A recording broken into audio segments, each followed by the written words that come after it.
आप मानो तो मैं माऊं, आप मानो तो मैं गंगा माऊं, ना मानो तो बहता पानी। आप मानो तो आपके नजदीक में, आपके घर के पास में जो शिवालय है भगवान शंकर का, एक छोटा सा शिवलिंग है। मानो अगर दिल से तुमने मान लिया कि ये केदारनाथ है, दिल से तुमने मान लिया कि महाकाल है, दिल से तुमने मान लिया कि भीमा शंकर है, दिल से तुमने मान लिया कि ये मल्लिकार्जुन है, दिल से तुमने मान लिया कि विश्वनाथ है। जिस दिन तुम्हारा मन पर जाए, श्रावण के महीने में, श्रावण के महीने में जब तुम 2 लोटा जल चढ़ाने के लिए जाओगे,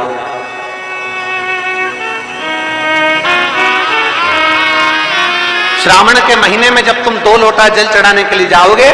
और 2 लोटा जल तक तुम अपने हाथ में लेकर चढ़ाओगे, जिस दिन तुम्हारा चित्त में मन में आ जाए कि आज मैं विश्वनाथ नहीं गई हूं, मैं सावन के महीने में मैंने विश्वनाथ का दर्शन नहीं करा है, सावन के महीने में मैं काशी नहीं गई, सावन के महीने में मैं गंगा के घाट पर नहीं गई, जिस दिन सावन के महीने में तुम्हारे मन में आ जाए, 2 लोटा जल लिया, शंकर जी को चढ़ाते हुए अपने मन में विचार कर लिया कि मेरे विश्वनाथ, मैं तुम्हारे दरवाजे तो नहीं आ सकी, पर मेरे जल में अगर बल होगा तो इस जल को आप वहां से यहां आकर स्वीकार कर लोगे। वो विश्वनाथ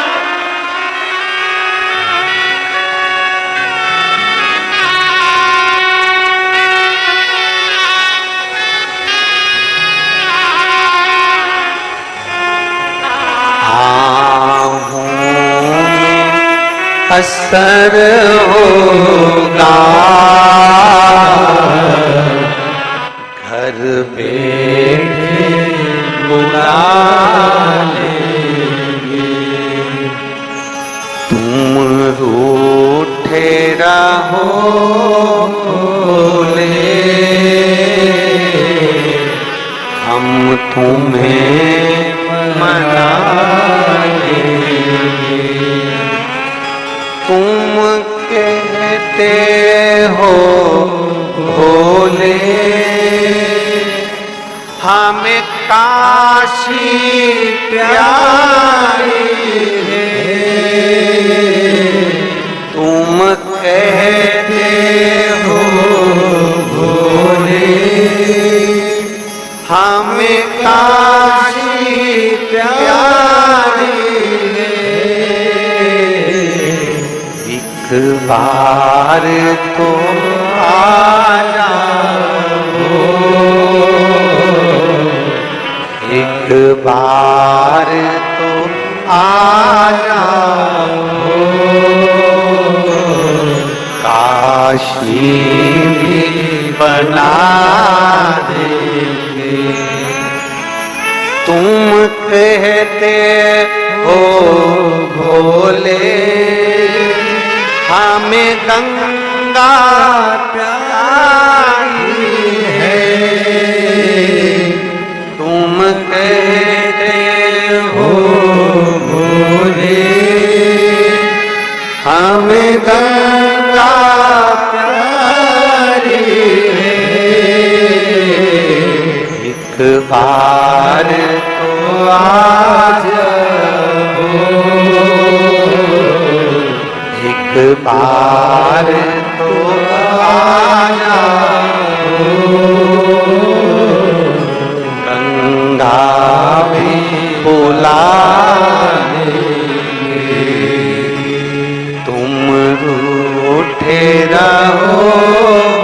बोले, हम तुम्हें मना लेंगे।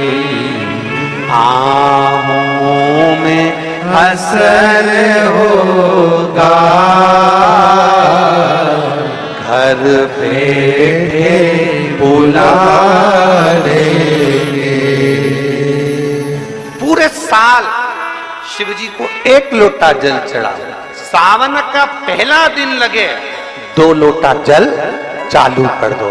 श्रावण के पूरे महीने 2 लोटा जल अपने घर से लेकर जाओ, और अपने घर से जब जल लेकर जाओ तो ये विचार कर कर जाना, आज मैं शिव को काशी में, आज मैं शिव को केदार में, आज शिव को अमरनाथ में, आज शिव को भीमा शंकर में, आज शिव को मल्लिकार्जुन में। और फिर निवेदन करूंगा, जिस बहन को 19 और 20 साल तक भी औलाद नहीं हुई हो तो कृष्णेश्वर महादेव का नाम लेकर 2 लोटा जल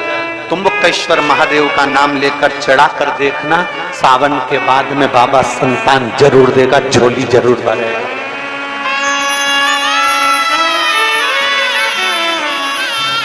कहीं नहीं जाना,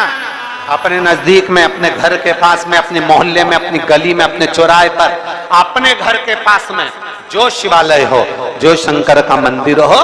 वहां जाओ, 2 लोटा जल समर्पित करो। और फिर निवेदन करूंगा, जल से ज्यादा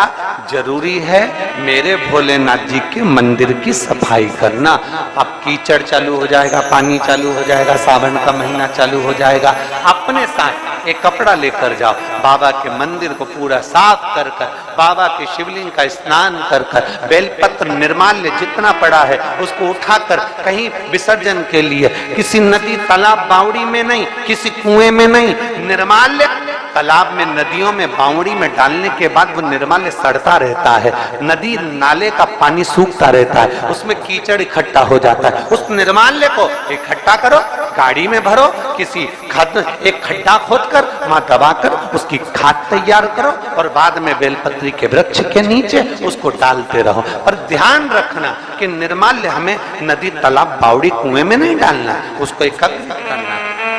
शिव के मंदिर की जितनी सफाई कर सकते हो, शंकर के मंदिर को जितना साफ कर सकते हो, शंकर के मंदिर को जितना निर्मल कर सकते हो, उतना करो। अपने मन में एक भाव बना लो, जैसे भगवान विष्णु ने एक भाव बनाया था, सावन के महीने में 108 कमल के पुष्प शंकर जी को दूंगा। पार्वती जी ने भाव बनाया था, श्रावण के महीने में शंकर जी को 2 लोटा जल समर्पित करूंगी। माता सती जो भगवान शंकर की अर्धांगिनी रही, उन्होंने भाव बनाया था, मेरे देवादिदेव महादेव को रिझाने के लिए मैं भगवान शंकर की 108 वृक्ष लता से स्नान कराऊंगी। ये अपने भीतर एक संकल्प अपने भीतर लेना है कि श्रावण के महीने में हमें शिव को कैसे रिझाना है, शंकर को कैसे प्रसन्न करना है, शंकर को कैसे प्रकट करना है, शंकर को कैसे प्राप्त करना है, शंकर को कैसे अपना बनाना है, शंकर को अपने करीब में कैसे लाना है, शिव को अपना कैसे बनाना है, ये अपने ऊपर निर्भर करना है।